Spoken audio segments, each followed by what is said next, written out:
Pemerintah Kabupaten Bolang Mongondo berencana menggandeng pelaku UMKM untuk melibatkan dalam rencana pengembangan potensi wisata di Bendungan Lolak. Sesuai diresmikan Presiden Joko Widodo beberapa waktu lalu, pemerintah Kabupaten Bolang Mongondo berencana mendorong sektor ekonomi di wilayah sekitar Bendungan Lolak melalui potensi wisata.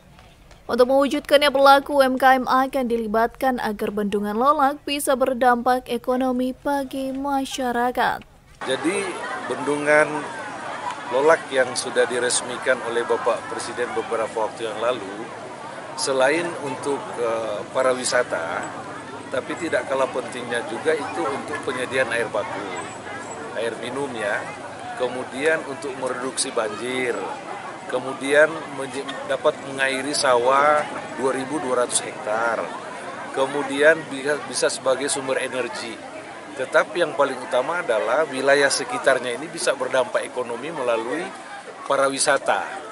Nah, pariwisata ini nanti akan bekerja sama dengan Desa Pindol sebagai BUMDes ya, untuk bekerja sama agar supaya pariwisata ini bisa melibatkan semua stakeholder ya, baik itu UMKM, kerajinan, kemudian potensi-potensi lain yang ada di wilayah